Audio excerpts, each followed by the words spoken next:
Bonsoir, chers amis. Bienvenue sur notre cours de français French Education GH. Now, part 2 and also and I so our greetings and goodbye lessons and more. Na ene ne ye babe susu ho eno bonjour, bonjour. Ase ni nim dada no good morning. Now so aya na difference kakra bi ewo mu. You dey compare English good morning and ho a. Nti nim say wo English no mo de greetings no three: good morning, good afternoon, and good evening. Na say ba wo French no mo de two: bonjour and bonsoir. Na nka three nso te say English no but the toso miensa no good afternoon. Bon après-midi.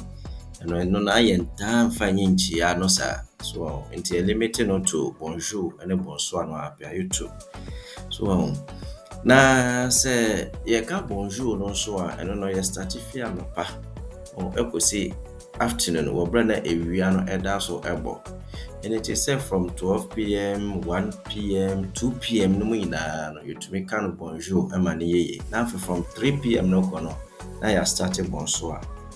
Now so you been more almost to me start bonsoir and if 1 p.m. 2 p.m. and so echo dependent sir. Now say ya to asu bi mo so there na ye wo bonsoir sir and also so good evening sir and also imbre na you to me chia bonsoir also amano ye.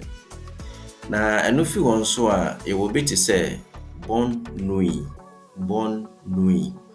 Na sa bonne nuit no eno to me e ka kire ye na dofonom ye nafonom ye parent mo obi a ye to me enenete e wo fie bia no obra na nimpa no won say wakoye ni day aba embre no wa pre no pese okokoda no na ye ka sa bonne nuit eno e de kire no. Na so pempie no yen penfo kwa yenso yetumi ka kire nkwala ammo so akwakoda enso so wansem sa enti yema eno mo ne ade na yetumi ka kire omo bonui oba mo kwakoda eno no nso no kire se sleep well sa na se yetu aso biom nso a ye wo salut na sa salut ye ka ho asem no eno ye informal way of greeting. Hi, bye, and I say hello. So na and also no yetumi eka no at any time bia during the day. Now so share no so say enye obia keke. And I can salute at the channel because say informal way no. Nti you should say word no e de ma onkwala and I say nkrofo aye ni mo. To say family members no money and now for workers no money ade. And I yetumi ye almost salute. But on a formal way, in a formal settings, so want to make kuju ubi office. Wow, brana a manager BT office. Work for interview no do no salute there be. Yanisa any a formal way into want to make waka ewo. The channel so say is among friends, co-workers and other family members and you to me a can salute no at the church. Na se yetua so biomu dia ye wo Aurevoir sa enti ano so etumi ka kire obiara sa impa no ba no hia no na ofe won kira kono so yetumi eka action man yeye afi obi ti say bientôt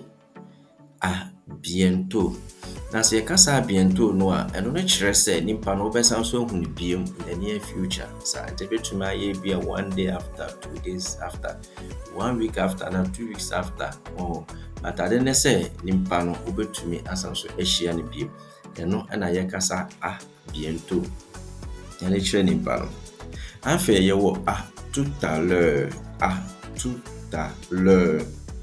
na ye ka tout à l'heure no so no so ye refer edema obi a ye ni mi say e be san so ehia ni biem for that same day na sa nti nipa no one na bonko ma wie ba to be san so ehia ni biem o day ni mu no na ye no tout à l'heure nti tout à l'heure ni bientôt no difference ewo Na afei yɛtoa so nso yɛwɔ demain. Demain. Ɛna afei bonne journée. Bonne journée. Ɛndeɛ ɛba bɛsi ha no yɛnuanom yɛda mo ase bebree. Nti ne yɛka ne sɛ bɔ mmɔden na wɔ bra na wohyia video no. Share video no ɛma especially schoolfoɔ ɔmo ba bɛtwerɛ BEC foɔ ne nyinaa ne wɔase ne nyinaa wɔ French mu nyinaa no. Mo share video no ma ɔmo because video no ɛbɛboa ɔmo na afei ɛbɛkyerɛ ɔmo kwan mpo ɔmo bɛtumi afa so apase ɔmo exams no. Nti yɛda mo ase bebree. Merci beaucoup les amis, les frères et sœurs et à bientôt.